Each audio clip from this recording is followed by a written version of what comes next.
On this super review, let's take a look at the Fiio M3K digital audio player. So one of the first products that I bought at the beginning of this year was a Sony A45 Walkman, which, as it turns out, has been one of the things that I've used the most in my life. And for a lot of you, it might not make any sense. Why is a person using a Walkman, an MP3 player in the year 2018? Well, we can get into that, or we can just assume that it's a good idea, and I'll talk to you about the Fiio M3K. On paper, the Fiio M3K is gonna do a lot of the same things that the Sony A45 does. It's gonna play all those lossless audio files that I like to play. It's going to be able to function as a DAC for my computer if I want to use it for that. It seems like it's roughly the same size and similar battery life. This thing has got about 24 hours of playtime, which is pretty good, especially when you're starting to look at other, higher end DAPs that cost a lot more money, run Android, and don't get that kind of battery life. So 24 hours, not too bad. What makes the Fiio really different from the Sony A45 is the price. The Sony is around 200 bucks, 220 bucks, something like that. The Fiio M3K, it's only 70 bucks.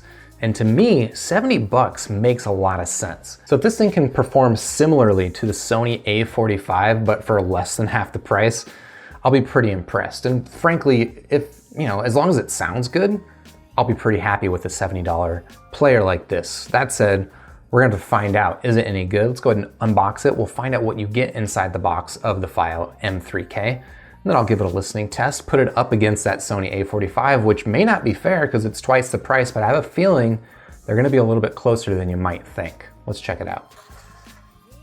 All right, so we got the Fiio M3K portable high resolution music player. Call it an MP3 player, call it a DAP, call it a poor man's iPod, call it whatever you want. This is a thing that only plays music, ostensibly. I'm pretty sure it only plays music. And again, I'm not gonna get into right now whether or not this is a good idea. For me, it's a good idea. If you're watching this video, probably a good idea. If it doesn't make any sense to you, well, I'm not gonna make that argument, but here we got it. And 70 bucks, I wanna see what we get inside the box. So a quick tour of the box, we can do it, but there's not much info here. There's a bunch of info here in the back that, let's see, it weighs 77 grams. Does that help you? That doesn't help me. It's got the dimensions, which is small. Yeah, there's not much here to learn. What I do know about this thing is, one, it supports high-res audio. Not that that necessarily means anything, but the fact that they went out of their way to get that certification typically means something, at least. So nothing to learn from the box. Let's just go ahead and crack it open.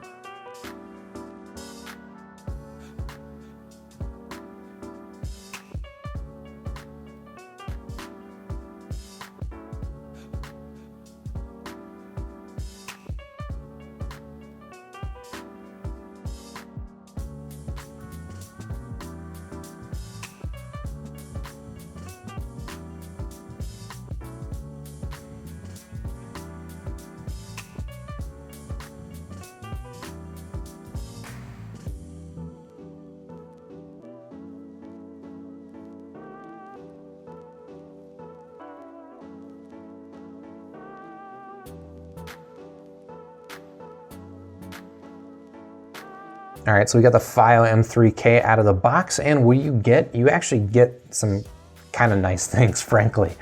Let's see, over here, we'll start with a relatively thick instruction manual that is a fold-out style that I'm gonna avoid looking at as best I can. Get a warranty card, and then a little card that talks about some of the open source licenses that this uses. That's actually kind of interesting. I'll have to dig into that in a little bit more detail later. You do, of course, get a USB cable for charging this and ostensibly for transferring music to this. Worth calling out, I think, especially because the Sony Walkman that I've been using, it uses a proprietary cable. It uses USB on one end and then some WM port on the other end. And I was surprised at how many people take issue with the fact that that cable is a proprietary cable. Now, it is annoying. It hasn't been a huge hindrance to my usage of that device, but it has been annoying, and it's nice that the Fiio, of course, it uses just regular micro USB. And then, of course, it's got USB-A on the other end of that, but Interestingly, this thing also comes with a couple of adapters just in case you're using a laptop that doesn't have USB-A. So it comes with one adapter that is USB-A to USB-C, right? This will be really good for people that are rocking new MacBooks or even, a lot of entry-level smaller laptops, as well as a USB-A to micro USB in case your laptop or your device that you want to connect this to only has micro USB. Maybe you could connect this to, I wonder if the DAC functions would actually work through those connectors. That's interesting. I was also surprised to see that the Fiio came wrapped in this silicone case, which I can put back on it if I want to. I don't think I'm going to though, frankly. It just seems like one of those things that's gonna collect a lot of lint and dust and kind of never look quite as nice as the raw dog device itself. And I think this is a pretty good looking DAP, so I'm probably gonna leave it like this. That said, if you're concerned about, dings and scratches and stuff like that, it is nice that they come with a silicone case. And then we get to the device itself, which is even smaller than I thought. This is a really nice compact size. It's maybe a little bit thicker than the Sony NWA45, but it's definitely slimmer in this dimensions. In fact, let me go ahead and pull in the Sony just for comparison. So here's the Sony A45, which I think is a pretty good size. It's been pretty convenient for me, but you can see that the Fiio is definitely narrower and it's even a little bit shorter. If you look at it here, you can tell that the Fiio is indeed a little bit thicker, but not by much. And I think that's, well, frankly, I think that's a pretty good looking player right there. Along the bottom here, you've got your micro USB port for charging. You've got an SD card slot, and then you've got the headphone port, which I think they've treated that quite nicely. That's very handsome. On this side, you've got nothing. On the top, you've got nothing. And then over here on the side, you do have a power button, volume up and down, and then a pause play toggle. And those are all the buttons you get. Compared to the Sony NWA45, you do get a few more buttons over here. You get power button, you get volume up and down, and you get your play, but you also get track skip forward, track skip back, and a hold switch, that's nice. Though one thing that I don't really like about the Sony is that it has a little door that fits over the top of the micro SD card, and it's actually a pain in the butt to get that thing out. But yeah, that's about as much as I can tell you about this thing without using it. So without further ado, I'm gonna go ahead and charge this baby up. I'm gonna load it up with music, and I'm gonna live with the Fiio M3K for a while and see how this compares as a digital audio player to my Sony Walkman, how it compares to, maybe just using a phone, and see if this thing is worth 70 bucks. I'll be right back.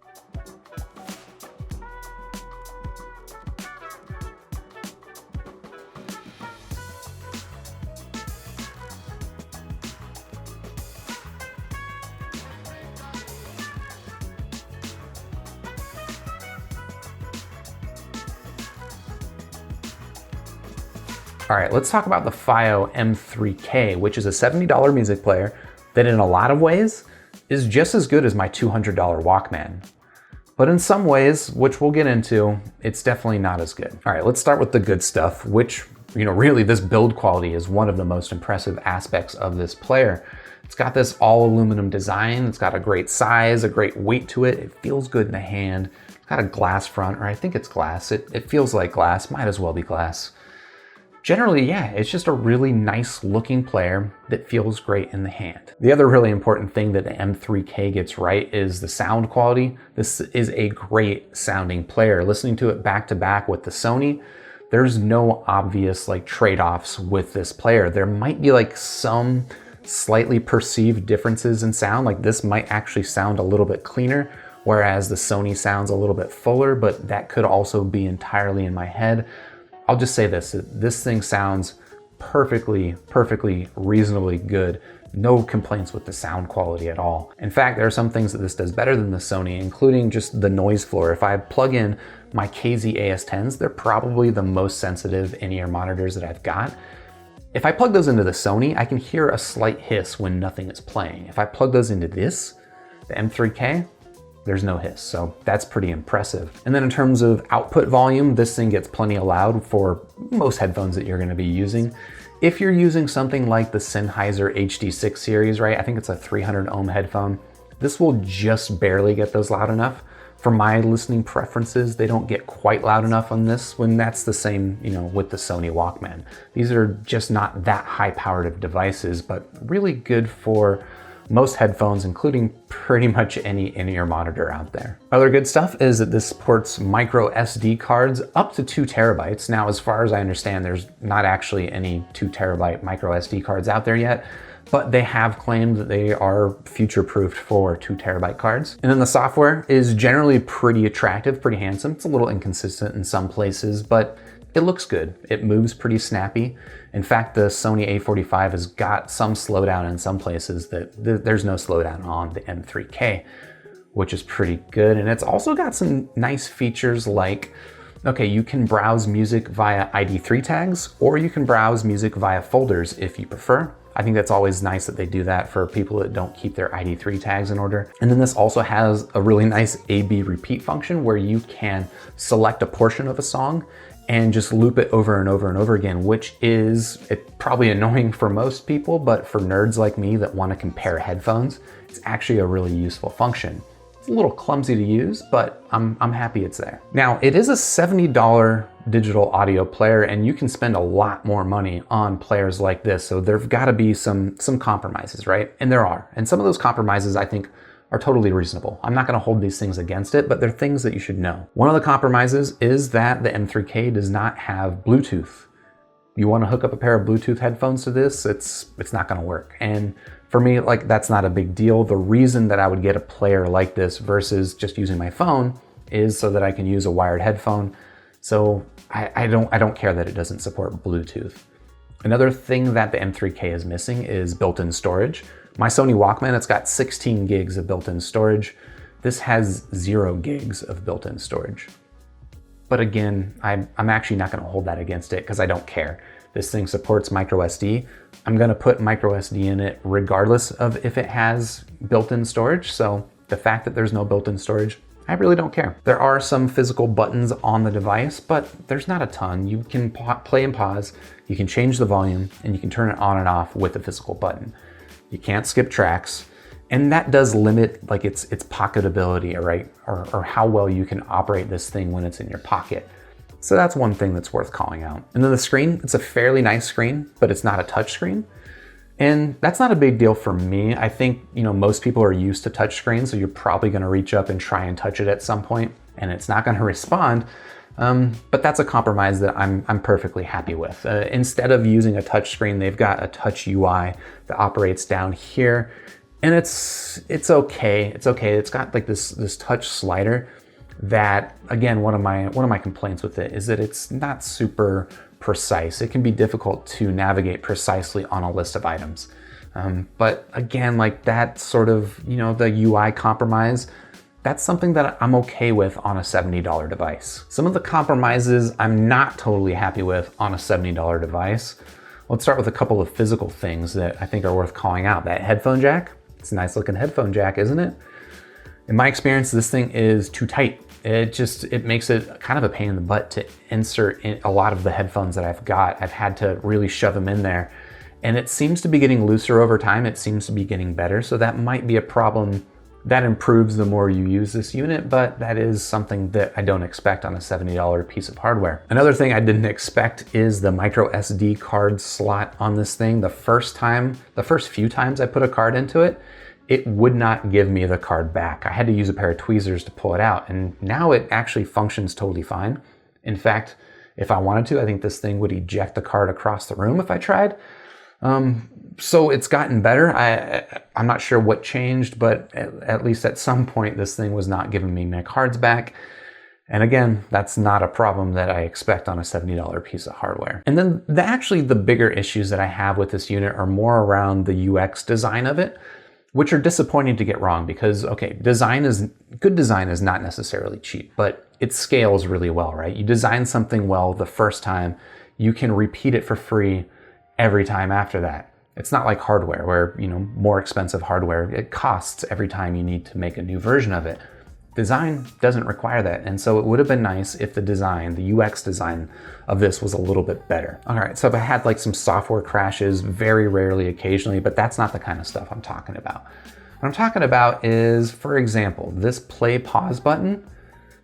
You would think that having a physical play pause button means that you always have access to being able to pause your music, but that's not the case. In some contexts, this button will actually act as like a menu selection button, which just means that if you're not on the right screen, you can't pause your music, which I think that's pretty bad design. And I think that's a simple thing to fix, but I mean, I've got the latest firmware on this, and as of today, that's still a problem.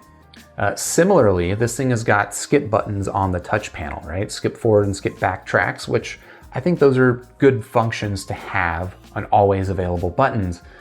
But similarly, those buttons don't always act as skip buttons. In some contexts, they'll act as navigation, right? Menu navigation, which I think that's just a bad idea. And it's things like that that make this more of a chore to use than it should be. And they're very simple things that Fiio, if you can correct those things in firmware, you're gonna make this a much, much better device to use.